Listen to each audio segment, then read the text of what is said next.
कुंज बिहारी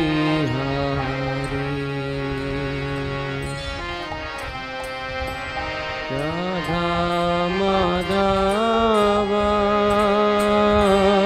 जय कुंज बिहारी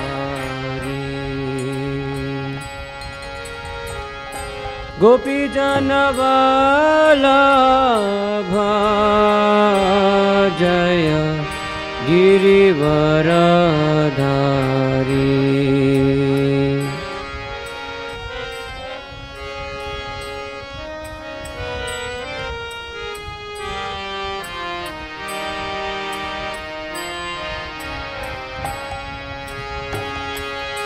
जय गोपी जन वल्लभ जय गिरिवरधारी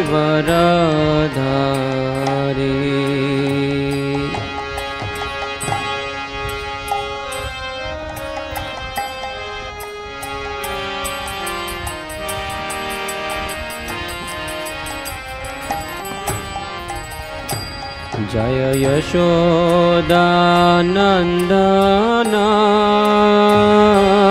जय व्रज जन रंजन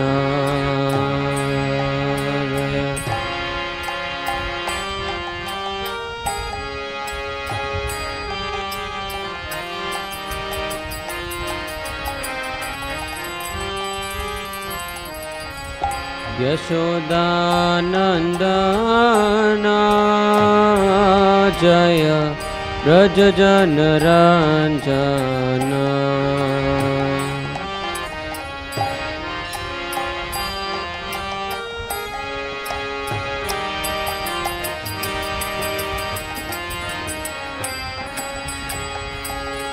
जय यमुना तीरावनचारी जय कुंज बिहारी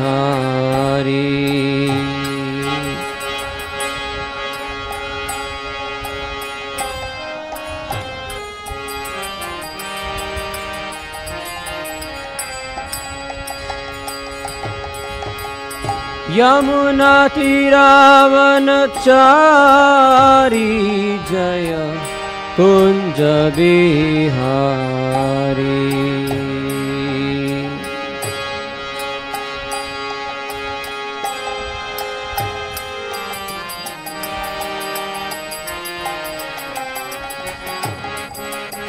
जय राधा माधव जय कुंज बिहारी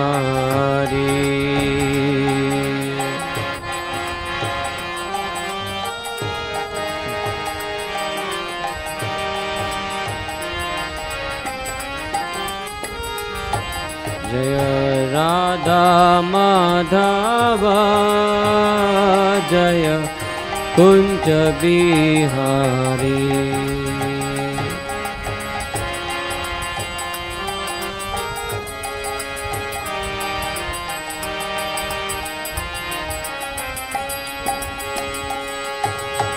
गोपी जन वल्लभ जय गिरिवरधारी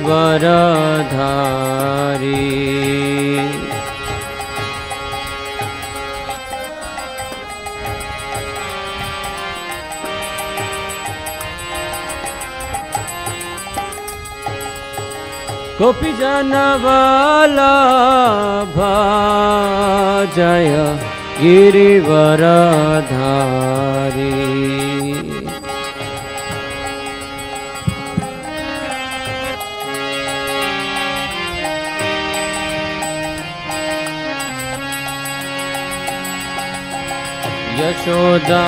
यशोदानंदन जय व्रज जन रंजन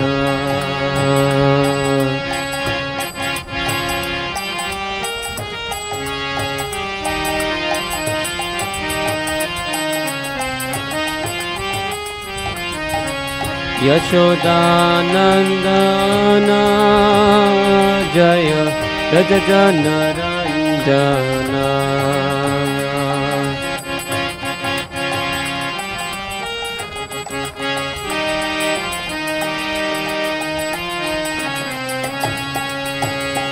जय यमुना तीरावनचारी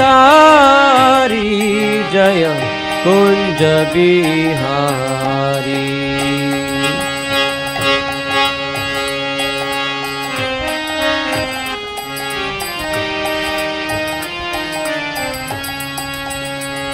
जय यमुना तीरावनचारी जय कुंज बिहारी।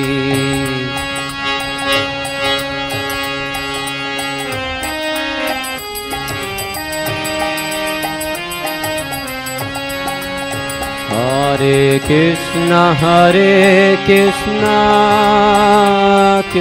कृष्णा हरे हरे हरे राम राम राम हरे हरे।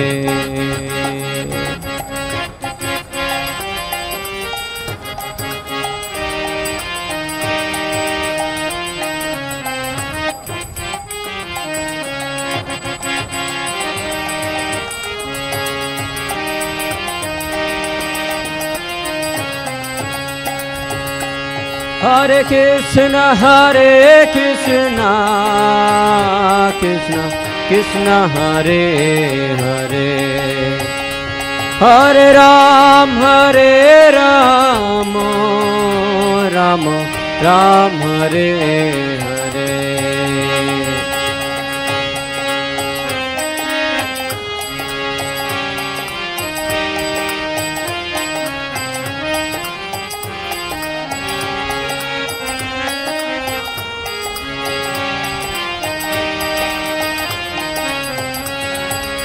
हरे कृष्णा कृष्णा कृष्णा हरे हरे हरे राम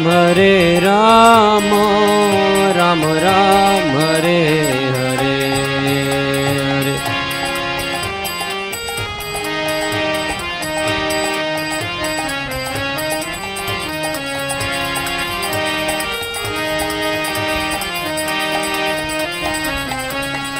हरे कृष्णा कृष्णा कृष्णा हरे हरे हरे राम राम राम हरे हरे।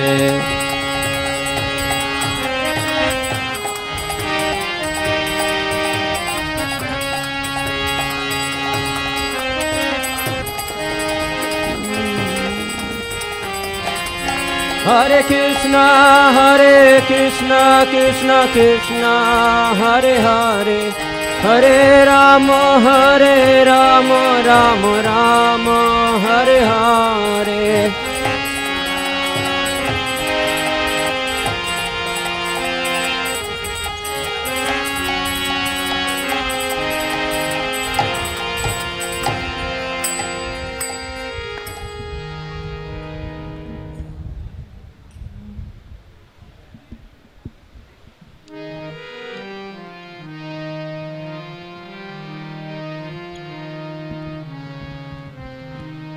जय ओम Vishnupada Paramahamsa Parivrajakacharya Ashtottara Shri Shrimad his divine grace Abhay Charanaravinda Bhakti Vedanta स्वामी शिल प्रभुपाद की, ISKCON beauty founder Jagat Guru शिल प्रभुपाद की, समवेत भक्त वृंद की, अनंत कोटि वैष्णव वृंद की, निताय गौर प्रेमानंदे।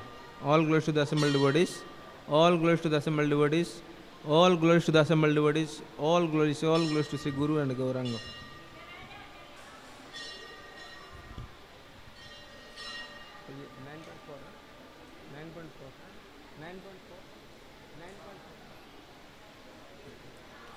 ओम नमः भगवते वासुदेवाय, ओम नमः भगवते वासुदेवाय, ओम नमः भगवते वासुदेवाय।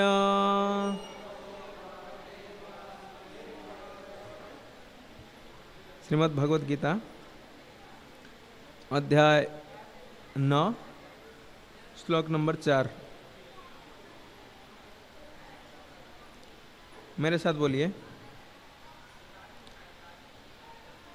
मया ततमिदं सर्वं जगदव्यक्तमूर्तिना मत्स्थानि सर्वभूतानि न चाहं तस्वस्थितः मया ततमिदं सर्वं जगदव्यक्तमूर्तिना मत्स्थानि सर्वभूतानि न चाहं तस्वस्थितः मया ततमिदं सर्वं जगदव्यक्तमूर्तिना मत्स्थानि सर्वभूतानि न चाहं तस्वस्थितः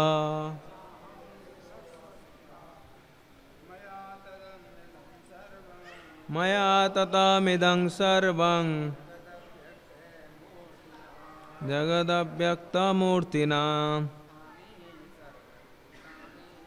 मत्स्थानि सर्वभूतानि न चाहं तस्वस्थितः मया ततमिदं सर्वं जगदव्यक्तमूर्तिना मत्स्थानि सर्वभूतानि न चाहं तस्वस्थितः मया ततमिदं सर्वं जगदव्यक्तमूर्तिना मत्स्थानि सर्वभूतानि न चाहं तस्वस्थितः ततमिदं सर्वं जगदव्यक्तमूर्तिना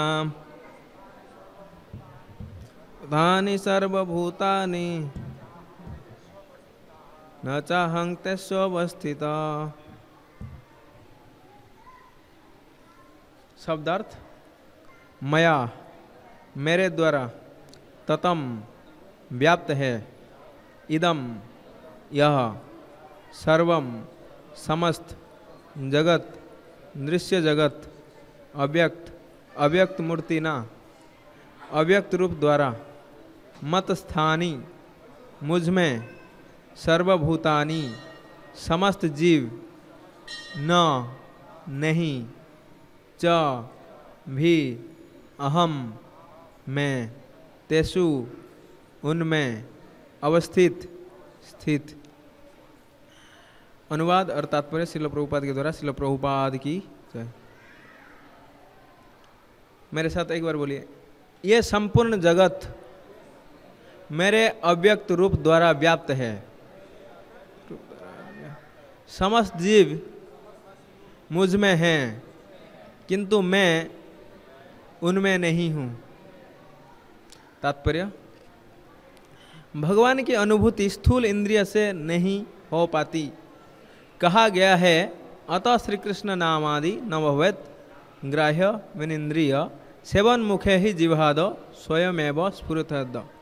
भगवान श्री कृष्ण के नाम यश लीलाओं आदि को भौतिक इंद्रिय से नहीं समझा जा सकता। जो समुचित निर्देशन से भक्ति में लगा रहता है उसे ही भगवान का साक्षात्कार हो पाता है। ब्रह्म संहिता में कहा गया है प्रेमांजन चुरित भक्ति विलोचनेन संत सदैव हृदयेषु विलोकयन्ति। यदि किसी ने भगवान के प्रति दिव्य प्रेमाभिरुचि उत्पन्न कर ली है तो वह सदैव अपने भीतर तथा बाहर भगवान गोविंद को देख सकता है। इस प्रकार वे सामान्य जनों के लिए दृश्य नहीं है। यहाँ पर कहा गया है कि यद्यपि भगवान सर्वव्यापी हैं और सर्वत्र उपस्थित रहते हैं किंतु वे भौतिक इंद्रियों द्वारा अनुभव गम्य नहीं है। इसका संकेत अव्यक्त मूर्तिना शब्द द्वारा हुआ है। भले ही हम उन्हें न देख सकें किंतु वास्तविकता तो यही है कि उन्हीं पर सब कुछ आश्रित है। जैसा कि 7वें अध्याय में बताया जा चुका है कि संपूर्ण दृश्य जगत उनकी दो विभिन्न शक्तियाँ परा या आध्यात्मिक शक्ति तथा अपरा या भौतिक शक्ति का संयोग मात्र है। जिस प्रकार सूर्य प्रकाश संपूर्ण ब्रह्मांड में फैला रहता है उसी प्रकार भगवान की शक्ति संपूर्ण सृष्टि में फैली है और सारी वस्तुएं उसी शक्ति पर टिकी हैं। फिर भी किसी को इस निष्कर्ष पर नहीं पहुंचना चाहिए कि सर्वत्र फैले रहने के कारण भगवान ने अपनी व्यक्तिगत सत्ता खो दी है। ऐसे तर्क का निराकरण करने के लिए भगवान कहते हैं, मैं सर्वत्र हूँ और प्रत्येक वस्तु मुझ में है, तो भी मैं पृथक हूँ। उदाहरणार्थ, राजा किसी सरकार का अध्यक्ष होता है और सरकार उनकी शक्ति का प्राकट्य होती है। विभिन्न सरकारी विभाग राजा की शक्ति के अतिरिक्त और कुछ नहीं होते और प्रत्येक विभाग राजा की क्षमता पर निर्भर रहता है। तो भी राजा से ये आशा नहीं की जाती कि वो प्रत्येक विभाग में स्वयं उपस्थित हो। यह एक मोटा सा उदाहरण दिया गया है। इसी प्रकार हम जितने स्वरूप देखते हैं और जितनी भी वस्तुएं इस लोक में तथा परलोक में विद्यमान हैं, वे सब भगवान की शक्ति पर आश्रित हैं। सृष्टि की उत्पत्ति भगवान की विभिन्न शक्तियों के विस्तार से होती हैं और जैसा कि भगवद गीता में कहा गया है, विष्टभयमिदं कृष्णम, वे अपने साकार रूप के कारण अपनी विभिन्न शक्तियों के विस्तार से सर्वत्र विद्यमान है। ओम अज्ञानतिमिरान्धस्य ज्ञानाञ्जनशलाकया चक्षुरुन्मीलितं येन तस्मै श्रीगुरवे नमः। श्रीचैतन्यमनोभीष्टं स्थापितं येन भूतले स्वयं रूप कदा मह्यं ददाति स्वपदान्तिकं। वन्देऽहं श्रीगुरु श्रीयुतपदकमलं श्रीगुरून् वैष्णवांश्च श्रीरूपं साग्रजातं सहगण रघुनाथान्वितं तं सजीवं साद्वैतं सावधूतं परिजनसहितं कृष्णचैतन्यदेवं श्रीराधाकृष्णपादान् सहगण ललिता श्रीविशाखान्वितांश्च। हे कृष्ण करुणा सिंधु दीनबंधु जगत्पते गोपेश गोपिकाकांत राधाकांत नमस्तुते। तप्त कांचन गौरांगी राधे वृंदावनेश्वरी वृषभानुसुते देवी प्रणमामि हरिप्रिये। वाञ्छाकल्पतरुभ्यश्च कृपा सिन्धुभ्यश्च पतितानां पावनेभ्यो वैष्णवेभ्यो नमो नमः। जय श्री कृष्ण चैतन्य प्रभु नित्यानंद श्री अद्वैत गदाधर श्रीवासादि गौर भक्तवृंद। हरे कृष्णा कृष्णा कृष्णा हरे हरे, हरे राम राम राम हरे हरे। नमो ओम विष्णुपादाय कृष्ण पृष्ठाय भूतले श्रीमते भक्ति वेदांत स्वामिनिति नामिने। नमस्ते सारस्वती देवे गौरवाणी प्रचारिणे निर्विशेष शून्यवादी पाश्चात्य देशतारिणे।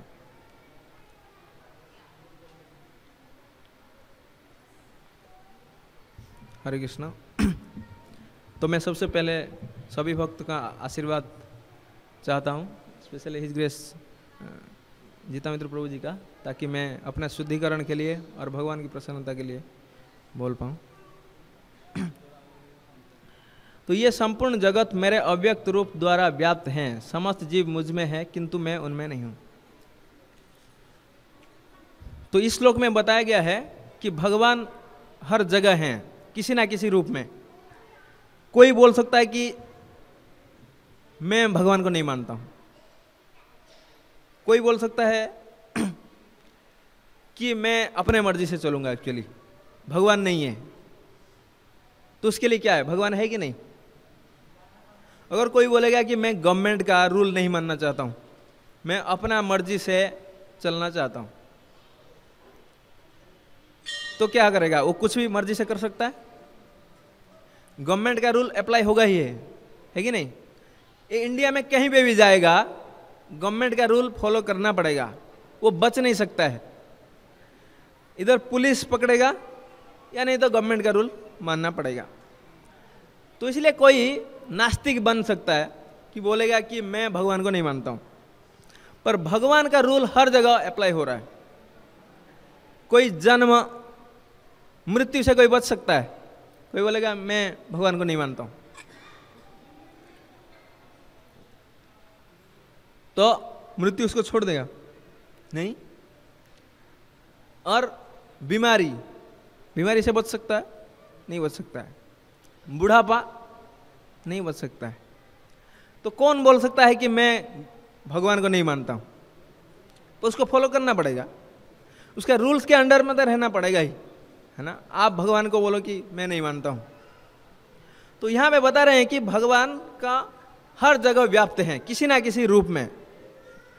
तो एक एथिस्ट जो नास्तिक है उसके लिए मृत्यु है।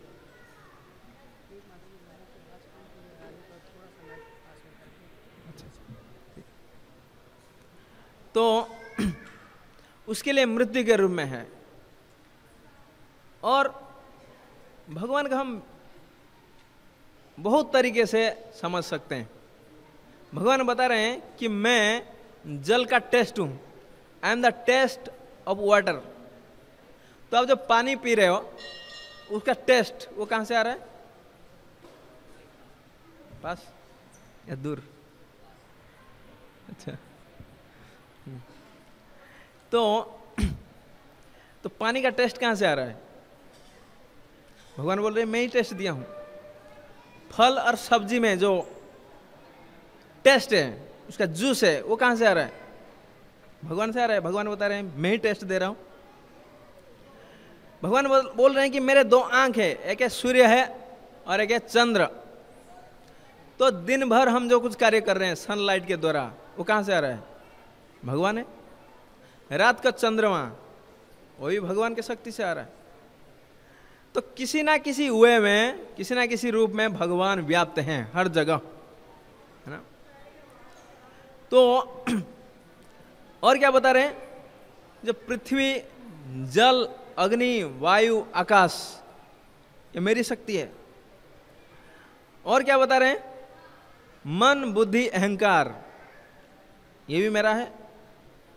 तो हम जब कार्य करते हैं इंटेलिजेंस लगाते हैं कि नहीं? तो कहां से इंटेलिजेंस आया है? भगवान से आया है ना। अगर भगवान और स्मृति और याद रखना, सॉरी भूलना, वो कहां से आ रहा है? भगवान बता रहे हैं वो भी मेरे से आ रहा है। जैसे कि हम सुबह उठते हैं, हम याद रखते हैं कि नहीं अपना नाम? ना भूल जाते हैं। कैसे याद रख रहे हैं? सोते टाइम भूल गए, फिर जब सुबह उठे फिर याद रख लिए, है ना। सुबह उठ के क्या करना है याद रखते हैं कि नहीं? वो कहां से आ रहा है? हमने कोई लिख के रखे थे कि मैं सुबह मेरा नाम क्या है? लिख के नहीं रखते हैं, फिर भी कैसे याद रहता है? और कुछ चीज हम भूल जाते हैं। जैसे कि आपको किसी ने डांटा, आपको किसी ने थप्पड़ लगाया एक दिन, तो कैसे लगेगा? पहले बहुत बुरा लगेगा। एक दिन के बाद भूल जाते हो, 2 दिन बाद, 5 दिन बाद भूल जाते हो। अगर याद रहेगा इसे तो क्या प्रॉब्लम है? अगर पहले जैसे लगा था ऐसे लगेगा तो क्या होगा? बहुत बुरा हालत है। तो भूलना भी एक अच्छा चीज है एक्चुअली। वो कहां से आ रहा है? भगवान बता रहे हैं वो भी मैं दे रहा हूं। याद रखना और भूलना ये भी मेरे से ही आ रहा है।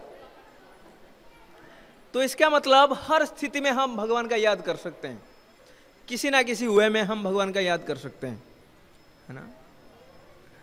ऐसे कोई चीज नहीं है जिसके द्वारा हम भगवान का याद नहीं कर सकते हैं, है ना।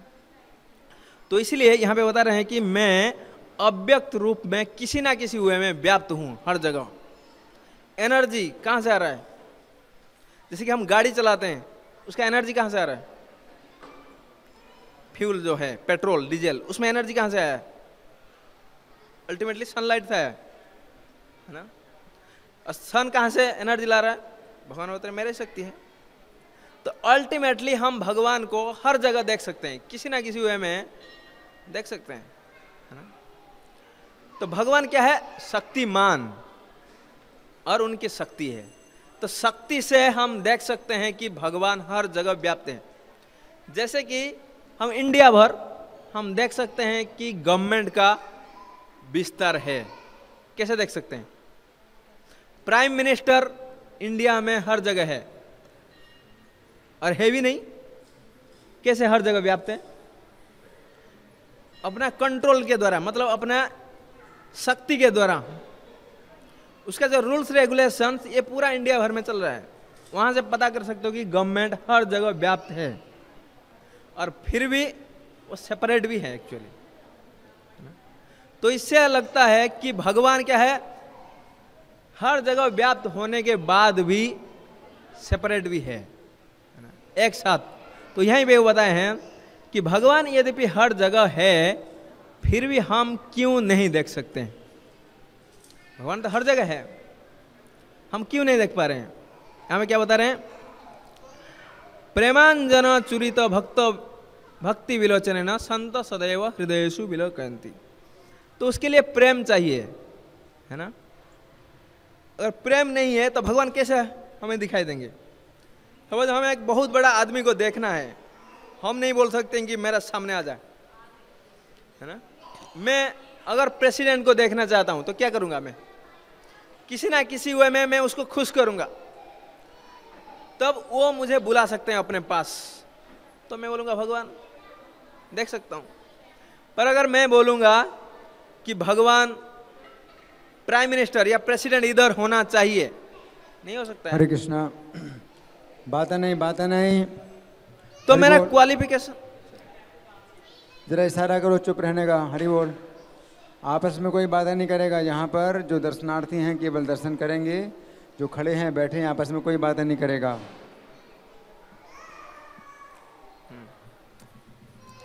तो सब कुछ चीज के लिए एक क्वालिफिकेशन का जरूरत है। सपोज में गाड़ी का एक इंजन खराब हो गया है, उसको मैं देखना चाहता हूं कि क्या खराब हो गया है।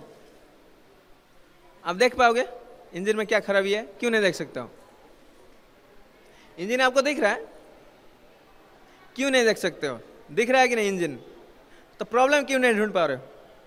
पर एक मैकेनिक को ढूंढ के लाओ बाहर, वो भी इंजन को देख रहा है, वो पर देख सकता है कि वहां पे क्या प्रॉब्लम है, उसको करेक्ट भी कर सकता है। तो दोनों में क्या अंतर है? एक मैकेनिक इंजन को देख रहा है और हम भी इंजन को देख रहे हैं, हम क्यों इंजन को ठीक नहीं कर सकते हैं? और एक मैकेनिक इंजन को कैसे ठीक कर लिया? इसका मतलब क्या है? वो कैसे देखना है वो जानता है। सेम चीज देख रहे हैं, फिर भी एक मैकेनिक जानता है इंजन को कैसे देखना है। यदि भी भगवान हमारे सामने हैं, पर भगवान को कैसे देखना है हम नहीं जानते हैं। तो इसी प्रकार जैसे मैकेनिक इंजन को देख रहा है, हमें भी भगवान को देखने के लिए आंख होना जरूरी है। हम इस आंखों से नहीं देख सकते हैं। भगवान यद्यपि हर जगह व्याप्त है, फिर भी नहीं देख सकते हैं। तो इसलिए क्या है? क्वालिफिकेशन की जरूरत है ना। तो अगर भगवान हर जगह है तो मंदिर की क्या जरूरत है? कोई बोल सकता है भगवान हर जगह है। कुछ लोग बोलते हैं भगवान तो हर जगह है, हमारा हृदय में भी है, तो मंदिर में क्यों जाएं?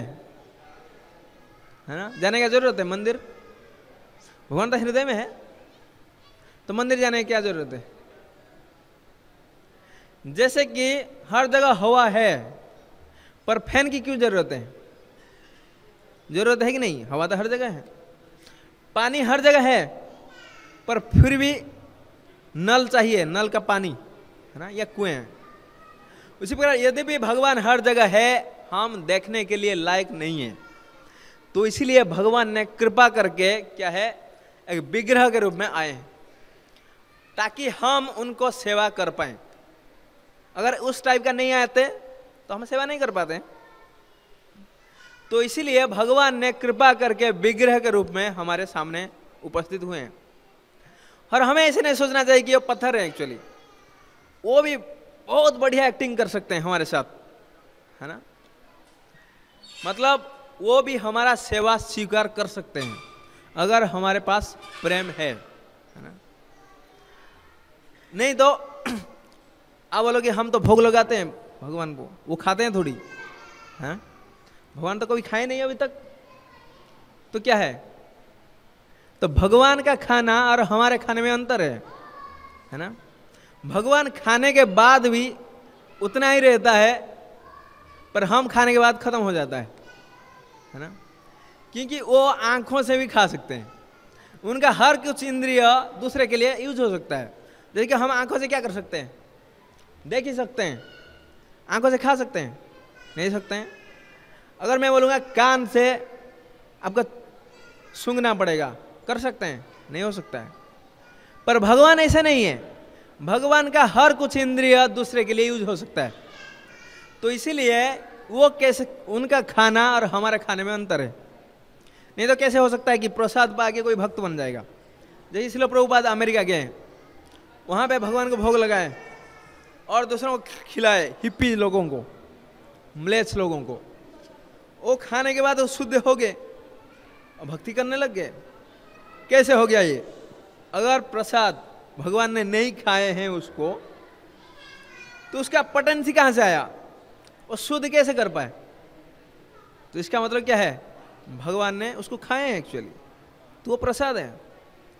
तो इसीलिए भगवान ने अर्च विग्रह के रूप में हमारे सामने हैं, है ना। पर अगर हमारे पास बहुत प्रेम है तो वो भी हमारे साथ रेसिप्रोकेशन कर सकते हैं, आदान प्रदान कर सकते हैं। जैसे कि एक भक्त थे रघुनंदन ठाकुर। एक बार क्या हुआ, उनके पापा ने, वो डेली भोग लगाते थे, हम जैसे भोग लगाते हैं। तो उनका एक 5 साल के लड़का था, उसका नाम था रघुनंदन। एक दिन उनको कुछ काम आया तो बाहर जाना पड़ा उनको कहीं। तो 5 साल का लड़का उसको बोले कि आप भोग लगा दो, भगवान को खिला दो, गोपीनाथ जी को खिला दो आप, तो मैं आने के बाद फिर हम प्रसाद लेंगे। तो 5 साल का लड़का कभी भोग नहीं लगाया था कभी भगवान को। तो उन्होंने क्या किया, भोग का जो प्लेट है भगवान के सामने रख दिया, गोपीनाथ जी के सामने, और प्रार्थना किया कि हे गोपीनाथ जी, कृपया आप इसको ग्रहण कीजिए। तो ऐसे बोलता रहा।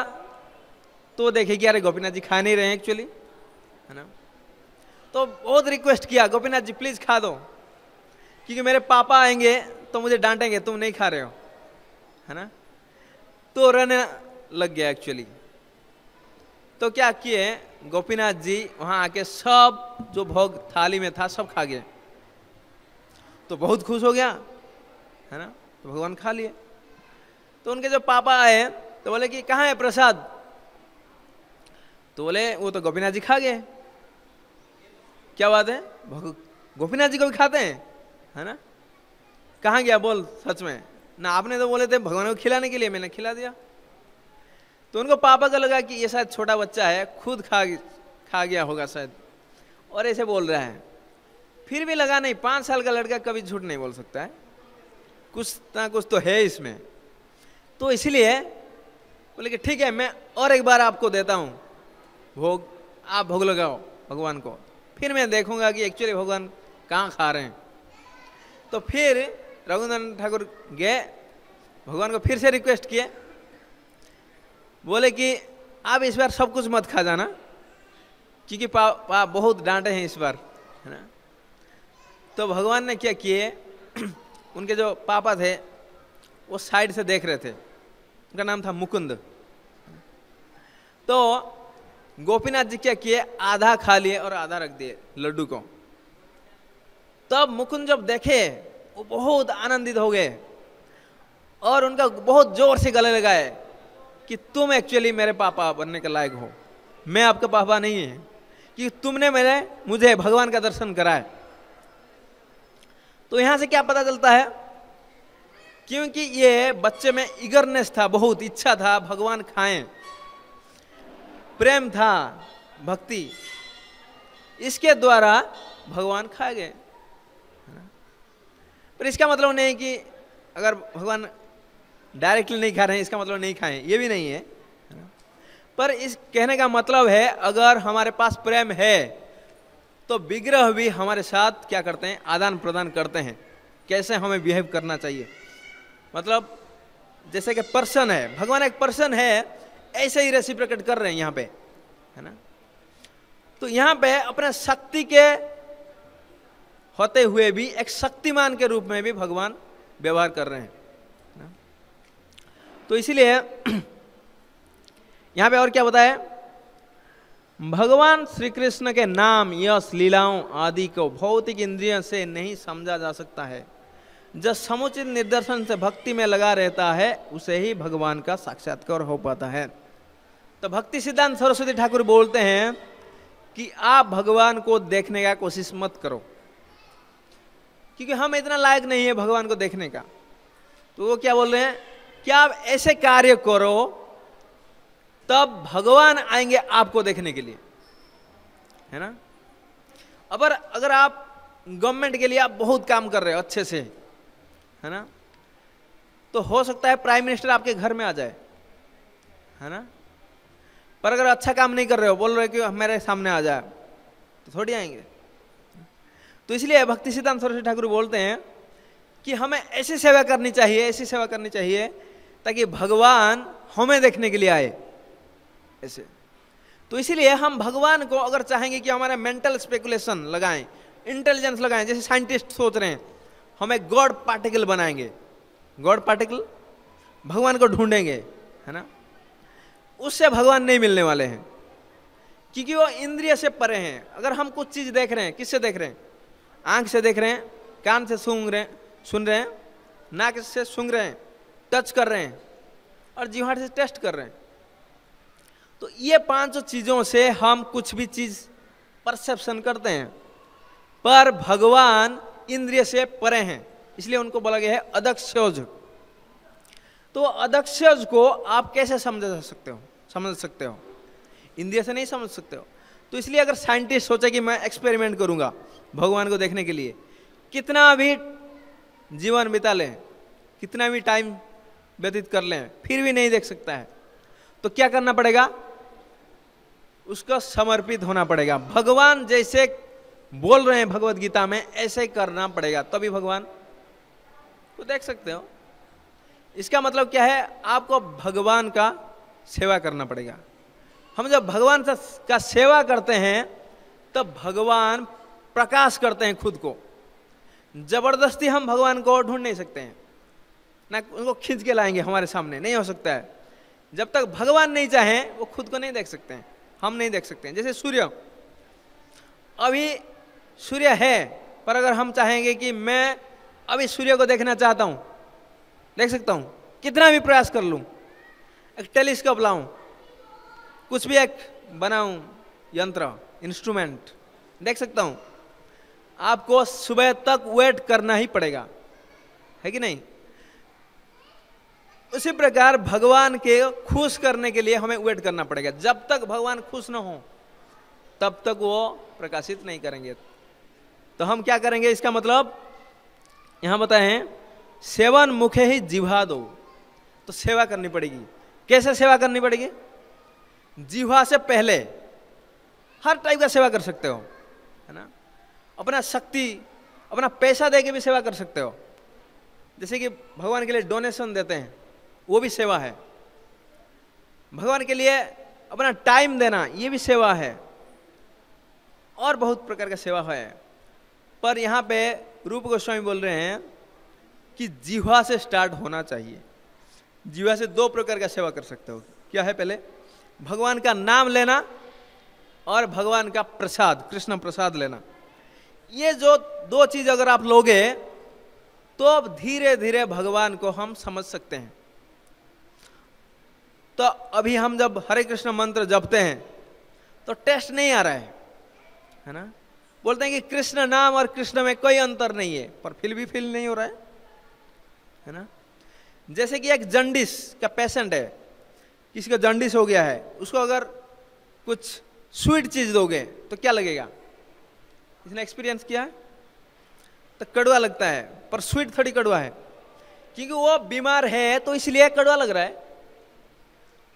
पर मेडिसिन वही है, अगर स्वीट लेता रहेगा तो जंडिस जब ठीक हो जाएगा तो अच्छा लगेगा। तो उसी प्रकार जब हम नाम लेते रहेंगे और कृष्ण प्रसाद लेते रहेंगे, धीरे धीरे वो जो डिजीज है, बीमार क्या है, उसको बोलते हैं भव रोग, है ना। मतलब जो विषय आसक्त है हमारा इंद्रिय, वो ठीक हो जाएगा जब वही हरि नाम जो है क्या होगा, मीठा लगने लगेगा, मिश्री के समान, है ना। तो इसलिए हमें क्या करना है? जिह्वा से भगवान का सेवा करना है। एक है भगवान का कृष्ण प्रसाद लेके और भगवान का नाम लेके। तो प्रभुपाद ने जब अमेरिका गए वही चीज किए। पहले उन्होंने किसी को फिलोसफी नहीं समझाए, भगवत गीता नहीं समझाए। उन्होंने क्या किए? पहले हरिनाम किए, टम्किन स्क्वायर पार्क में हरिनाम किए तो लोग अट्रैक्ट हुए, नाचने लगे धीरे धीरे। वही हरिनाम जो हरे कृष्ण मंत्र करने लगे उसमें नाचे, है ना। खुद ही प्रभुपाद ने नहीं बोले कि आपको नाचना चाहिए, वो लोग नाचने लगे। फिर कृष्ण प्रसाद पाए, पाते पाते पाते पाते क्या हुआ, शुद्ध हो गए। फिर धीरे धीरे समझने लगे कि भगवान कौन है एक्चुअली। उसी प्रकार भगवान का सेवा हम हर इंद्रिय से कर सकते हैं, है ना। तो जैसे कि अम्बरीश महाराज बोलते हैं हम भगवान का कैसे सेवा कर सकते हैं, आंख के द्वारा भगवान का दर्शन करके, ये भगवान का सेवा है। पैर को कैसे यूटिलाइज करना चाहिए, मंदिर आके, घर से जब मंदिर आते हैं तो ये भगवान के लिए सेवा है। भगवान के लिए जो नाचते हैं ये भी पैर का सेवा है। तो उसी प्रकार हर अंग का, कान से हम सुनते हैं तो भगवान का सेवा है। नाक के द्वारा क्या करना चाहिए, भगवान का जो फूल है उसको सूंघते हैं तो भगवान का सेवा है।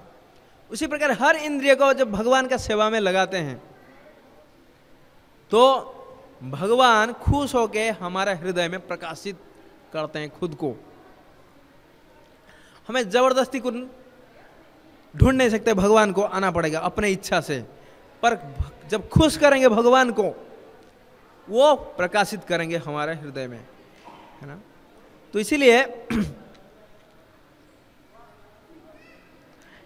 इसलिए भगवान एक होते हुए भी भगवान के धाम में हर जगह व्याप्त है, हर जगह व्याप्त है ना। कैसे व्याप्त है, हर जगह कैसे व्याप्त है, क्योंकि हर कुछ चीज भगवान का ही है, तो इसलिए हर जगह व्याप्त है, क्योंकि सबका मालिक भगवान के है। इसलिए क्या बोल रहे हैं, भक्तरंग यज्ञ तपसाम सर्वोलोको महेश्वरम सुहृद सर्वभूतानाम ज्ञानत्वा माम शांति मृच्छति। हम लोग क्या सोचते हैं, ये सब मेरा है, वो उसका है, इंडिया हमारा है, पाकिस्तान उनका है ना, ये शरीर मेरा है ना, ये पैसा मेरा है। पर एक्चुअली क्या है, सब कुछ भगवान का है। अगर हम उसको यूज कर रहे हैं और मेरा समझ रहे हैं तो इसको बोला गया है चोरी करना, है ना, क्योंकि हमें पता नहीं कि ये सब भगवान का है।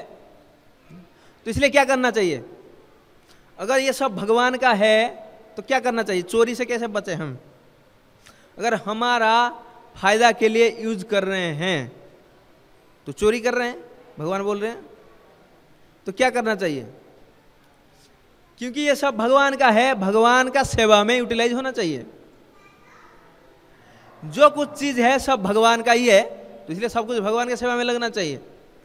तो ये शरीर किससे बना है, पृथ्वी, जल, वायु, अग्नि, आकाश, ये 5 चीज। और भगवान बोल रहे हैं ये मेरी शक्ति है, तो शरीर किसके सेवा में लगना चाहिए, भगवान का सेवा में लगना चाहिए। मन, बुद्धि, अहंकार, वो बोले ये मेरा 8 शक्ति है। तो मन हम किसका सेवा में लगाते हैं, मन में क्या चिंतन करते हैं हम, सुबह से शाम रात तक हमारे बारे में ही सोचते हैं। पर क्या होना चाहिए, भगवान के बारे में सोचना चाहिए। इंटेलिजेंस किसके लिए लगाते हैं हम, हमें कैसे ज्यादा धनी बनना है, दूसरों से ज्यादा फायदा लेना है, कैसे एक्सप्लॉइट करना है दूसरों से, है ना, ज्यादा खाना है, ज्यादा सोना है, ज्यादा पैसा कमाना है, इंटेलिजेंस लगाते हैं। अगर ये यूज कर रहे हैं ये भी एक चोरी है एक्चुअली। तो क्या करना चाहिए, तो भगवान का सेवा में लगाना चाहिए। इंटेलिजेंस, भगवान का प्रचार कैसे बढ़े, इसको हमें यूटिलाइज कर रहे हैं, तो है ये भक्ति है, ये सेवा है। तो आप बोलोगे इससे हमारा क्या फायदा है, हमारा तो कुछ ही हो ही नहीं सकता एक्चुअली। अगर मैं भगवान के बारे में सोचूं मन से और इंटेलिजेंस भगवान के लिए लगा दूं तो मेरा हल क्या होगा, है ना। तो इसलिए भगवान बोल रहे हैं अगर मेरे सेवा करोगे तो ऑटोमेटिकली आप सेटिस्फाई हो जाओगे। जैसे कि पेड़ के जड़ में पानी देने से क्या होता है, पूरे पेड़ में हरा भरा हो जाता है, फल फूल पत्ते जितने हैं हर जगह ऑटोमेटिकली नरिश हो जाता है, पानी मिल जाता है। उसी प्रकार हम भगवान का जब सेवा करते हैं, हम जब मन को भगवान का सेवा में लगाते हैं ऑटोमेटिकली खुश हो जाते हैं। पर हमें विश्वास नहीं है, हमें लगता है कैसे हो सकता है ये, है ना। भगवान की सेवा लगने से हम थोड़ी खुश हो सकते हैं, पर ऐसा ही है, आप करके देखो एक्चुअली पहले भगवान का, क्योंकि भगवान खुद ही बोल रहे हैं अनन्यश्चिन्तयन्तो माम ये जना पर्युपासते संग नित्याभियुक्तानाम योगाक्षहम वहाम्यहम। जो मेरे अनन्य चिंतयन्त माम, अनन्य रूप से मेरा चिंतन करता है, मतलब मन को मेरे चरण में लगाता है, मेरे बारे में सोचता है, उसको जो रिक्वायरमेंट्स है उसको मैं देता हूं, और जो है उसको भी सुरक्षित रखता हूं। ऐसा नहीं कि मेरे चिंतन करोगे तो सब कुछ खो जाएगा, धन सब चला जाएगा, ऐसा नहीं। जो आपके पास है उसको सुरक्षित रखूंगा, और जो चाहिए उसको भी दूंगा एक्चुअली। तो भगवान गारंटी दे रहे हैं, पर हमें विश्वास नहीं होता है ना। हम अगर अपने बारे में नहीं सोचेंगे, लाइफ इंश्योरेंस नहीं करेंगे, तो कैसे हो सकता है? बुढ़ापे के टाइम कौन देगा हमें? तो प्रभुपाद बोलते हैं the Krishna consciousness is the biggest life insurance. अगर आप कृष्ण का सेवा करते हो, ये सबसे बड़ा लाइफ इंश्योरेंस है, क्योंकि डेथ के टाइम और कोई रक्षा नहीं कर सकता है, ना कोई LIC, ना कुछ पैसा, कोई रक्षा नहीं कर सकता है। ओनली भगवान के बारे में अगर सोचे हो, भगवान का चिंतन किए हो जीवन भर, भगवान का नाम लिए हो, तो वो ही रक्षा कर सकता है एक्चुअली। तो इसीलिए अगर हम खुश होना है तो क्या है, भगवान का निरंतर चिंतन करना चाहिए, और सब कुछ जो भगवान का सेवा में लगाना चाहिए, है ना। तो यहां पे इसलिए बोले हैं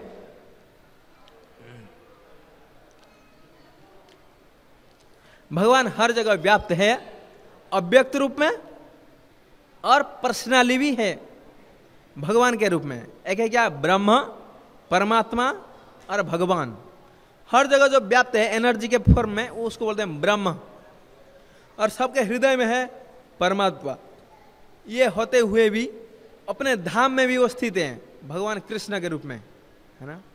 तो इसीलिए हमें क्या है, हर जगह भी भगवान को देखना है, अपना हृदय में भी देखना है, और स्वयं कृष्ण जो है वो भी हैं, वो पूर्ण रूप में है, supreme personality of God head. अगर पूर्ण रूप से जानना है भगवान को तो क्या करना पड़ेगा? तो भक्ति, है ना, भगवान का सेवा, अपना इंद्रिय के द्वारा, अपने मन के द्वारा, बुद्धि के द्वारा, अपना एनर्जी के द्वारा, अपना जीवा, सब कुछ भगवान का सेवा में लगाते हैं, तो भगवान को समझ पाएंगे और फुल्ली सेटिस्फाइड हो सकते हैं। नहीं तो हम क्या है, कंप्लीट सेटिस्फेक्शन नहीं हो सकते हैं। तो इसीलिए हमें तो यहाँ पे हम विराम देते हैं। श्रील प्रभुपाद की जय। हरे कृष्ण। बहुत बहुत धन्यवाद प्रभु जी। तो आज के श्लोक में जो बातें प्रभुपाद ने बताई हैं, उनका बहुत अच्छा विश्लेषण किया प्रभु जी ने, और बहुत अच्छे उदाहरण दिए हैं। तो आज के श्लोक में भगवान जो बता रहे हैं, इसका तात्पर्य प्रभुपाद ने बहुत ही गहरा दिया है, और ये भक्ति वेदांत तात्पर्य की ही विशेषता है कि जिससे कि हम मतलब ठीक से समझ पाते हैं। क्योंकि भगवान ने कहा है मया अव्यक्त मूर्तिना, मया अव्यक्त मूर्तिना सर्वम इदम जगत ततम, ये संपूर्ण जगत मेरी अव्यक्त मूर्ति के द्वारा व्याप्त है ना। तो प्रभुपाद क्या समझा रहे? अव्यक्त का मतलब है निराकार, जिसे हम नहीं देख सकते हैं। तो भगवान सब जगह व्याप्त हैं। तो प्रभुपाद क्या बताते हैं कि इससे कोई व्यक्ति निष्कर्ष क्या निकालेगा कि भगवान का अपना व्यक्तित्व समाप्त हो गया, सब जगह निराकार।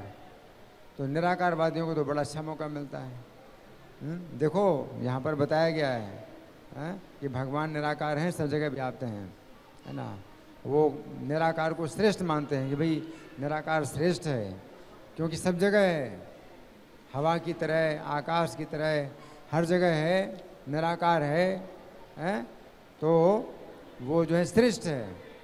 और साकार तो सीमित होता है, क्योंकि उसका आकार है, तो हर जगह तो नहीं हो सकता है, तो निराकार ही श्रेष्ठ है ना।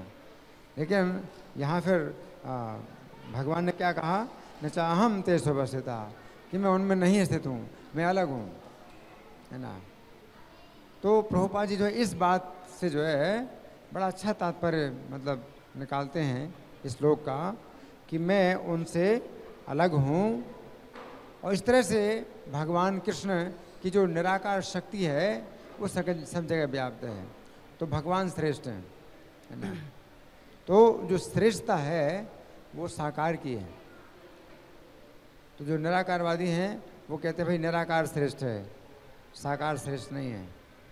और निराकार से साकार आता है, निराकार से साकार आता है और साकार फिर निराकार में मिल जाता है, वो ये कहते हैं, है ना। लेकिन यहाँ मतलब जो भगवान कह रहे हैं न चाहम तेषु अवस्थिता, मैं उनमें स्थित नहीं हूँ, मैं अलग हूँ सबसे। तो प्रभुपाद जी जो समझाना चाहते हैं कि वास्तव में जो साकार हैं तो वे श्रेष्ठ हैं, साकार श्रेष्ठ हैं, क्योंकि साकार की जो शक्ति है वो निराकार होती है जो सब जगह व्याप्त है? जैसे कि सूर्य है तो सूर्य साकार है? तो उसका जो आकार है वो सीमित है, लेकिन उसका जो प्रकाश है वो कितना असीमित है, कितना ज़्यादा है। लेकिन जो प्रकाश है वो सूर्य की क्या है, एक शक्ति है। तो सूर्य की शक्ति जो है सब जगह फैली हुई है, जबकि सूर्य उस प्रकाश की तुलना में बहुत छोटा है, बहुत छोटा है? लेकिन सूर्य ही श्रेष्ठ है सूर्य के प्रकाश की तुलना में। उसी प्रकार से भगवान जो है निराकार से श्रेष्ठ हैं। तो ऐसा जो तात्पर्य है ये कौन दे सकता है, आपको कहीं नहीं मिलेगा। तो ये भक्ति वेदांत तात्पर्य हैं, इनकी ये विशेषता है कि हमें वो जो है प्रत्येक श्लोक में प्रभुपाद हमें ये ज्ञान देते हैं कि हमें कृष्ण की शरण लेनी, कृष्ण का भजन करना है, और कृष्ण का भजन ही श्रेष्ठ है। अव्यक्त मूर्तिना, तो 12वें अध्याय में भगवान ने कहा है क्लेशो अधिक तरस्तेषाम अव्यक्ता सक्त चेतसाम। अव्यक्त में आसक्त जो चित्त वाले हैं उनके रास्ते में बहुत क्लेश है ना। तो अव्यक्ता ही गतिर दुखम देह बद्भरवापिदे। अव्यक्ता गति जो है देहधारियों को बहुत कष्टपूर्वक प्राप्त होती है, बहुत कष्टपूर्वक प्राप्त होती है ना। तो इसलिए ज़रूरत नहीं है हमको उस निराकार की उपासना की ज़रूरत नहीं है, और इसमें हमें इतना कष्ट उठाने की ज़रूरत नहीं है ना। तो 12वें अध्याय के प्रारंभ में अर्जुन ने जो प्रश्न किया है वो बड़ा उपयोगी है। अर्जुन ने यही प्रश्न किया है, एवं सतत युक्ता है भक्ता स्वाम पर्योपासते ये चापेक्षरम अव्यक्तम तेषाम के योग्य वित्तमा। तो जो दूसरे हैं जो अव्यक्त की उपासना करते हैं तो वो ज़्यादा योगी हैं, ज़्यादा बड़े योगी हैं, या जो इस प्रकार से आपकी उपासना करते हैं वे बड़े योगी हैं। तो भगवान ने स्पष्ट निर्णय किया, मैया वेश्य मनो ये माम नित्य युक्ता उपासते श्रद्धया पर्योपेतास्ते में युक्ततमामता। जो मुझ में आवेशित मन के द्वारा मैया वेश्य मनो नित्य युक्ता उपासते, तो नित्य युक्त होकर के मेरी उपासना करते हैं। श्रद्धया पर्योपेतास, परम श्रद्धा पूर्वक, ते में युक्त तमामता, तो वे मुझसे ज़्यादा जुड़े हुए हैं। तो भगवान से अगर आपको ज़्यादा जुड़ना है तो ये जो है मतलब विधि है। जैसे ब्रजवासी हैं तो वो कृष्ण को जो है छोटा बालक मानते हैं, वे भगवान नहीं मानते हैं, उनकी स्थिति बहुत ऊंची है। बड़े बड़े योगियों की तुलना में उनकी स्थिति बहुत ऊंची है। हालांकि वे ब्रजवासी कृष्ण को भगवान तक नहीं समझते, और कृष्ण के साथ में वे जो है खेलते हैं या उनको खिलाते हैं या पिलाते हैं, सुलाते हैं, बातें करते हैं, तो अनेक प्रकार से जो है उनके साथ क्रीड़ाएं करते हैं, और कृष्ण को भगवान नहीं मानते। लेकिन वे ज़्यादा श्रेष्ठ हैं, वे ज़्यादा भाग्यशाली हैं, है ना। तो इस बात को समझना चाहिए, है ना। तो ऐसे जो तात्पर्य हैं भक्ति वेदांत तात्पर्य भगवद गीता के, इनसे लोगों की वास्तव में आंखें खुलती हैं और लोग कृष्ण के भक्त बनते हैं, और नहीं तो कृष्ण के भक्त नहीं बनेंगे। और जो दूसरे जो मायावादी हैं, निराकारवादी हैं, तो वो तो यही निष्कर्ष निकालेंगे कि भक्ति जो है मतलब श्रेष्ठ नहीं है, ज्ञान श्रेष्ठ है, निराकार का ज्ञान श्रेष्ठ है। तो वो तो इस तरह से निष्कर्ष निकालते हैं। इस प्रकार की गीता की टीकाएं हैं जिनसे कि लोग भक्त नहीं बनते हैं और वे जो है शुष्क ज्ञान में जो है फंसे रहते हैं, उन्हें कुछ भक्ति का रस मिलते ही नहीं बिल्कुल। लेकिन प्रभुपाद के तात्पर्य में हमें भक्ति का रस मिलता है। तो आप लोगों की ओर से कोई प्रश्न है या मैं प्रश्न करूं? मैं प्रश्न करूं? अच्छा बताइए, प्रभु जी ने एक उदाहरण दिया था कि भगवान सब जगह हैं, भगवान सब जगह हैं, लेकिन तो भी हम उन्हें देख नहीं सकते हैं। इसका एक उदाहरण, इन्होंने कई उदाहरण दिए, कोई उदाहरण आप लोग बता सकते हैं? भगवान सब जगह हैं लेकिन हम उनको नहीं देख सकते हैं, किसी विशेष विधि से देख सकते हैं। उदाहरण? लो माइक, लो माइक।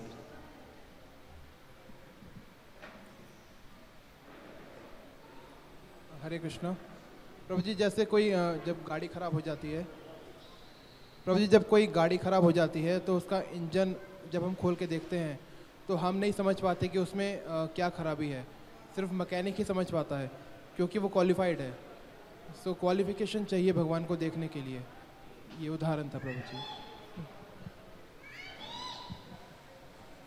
आदरणीय स्वामी जी, एक उदाहरण हम भी देना चाहते हैं, अनुमति हो। ये बल्ब जल रहा है, पंखा चल रहा है, ये बोल रहा है, ये जो कुछ भी है इसके पीछे एक अदृश्य शक्ति है जो बिजली की है, जो दिखाई नहीं पड़ती है, सिर्फ एहसास होता है। ईश्वर भी जो है वो दिखाई नहीं पड़ता है, सिर्फ एहसास करने की ज़रूरत है। जिस रूप में चाहिए उस रूप में हम एहसास कर सकते हैं। नहीं, इसको समझिए कि बिजली सब जगह है, लेकिन कुछ विशेष विधियों के द्वारा आप जब कनेक्शन ले लेते हैं तो वो जो है लाइट आपको मिलती है। आप समझ रहे? तो बिजली तो हर जगह है, लेकिन आप जो है जब तक आपको विधि नहीं पता है तो आप अपने घर को आप प्रकाशित नहीं कर सकते, ठीक है ना। वैसे भगवान तो सब जगह हैं, लेकिन कुछ विशेष विधियों के द्वारा आप भगवान को जो है देख सकते हैं, अपने हृदय में दर्शन कर सकते हैं। तो भगवान तो हैं, ठीक है ना। आपको बोलना है।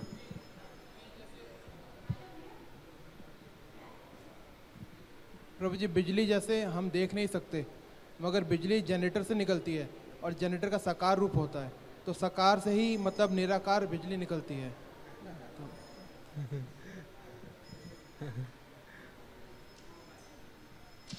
और एक उदाहरण दिया था इन्होंने कि हम भगवान को नहीं देख सकते हैं, है ना।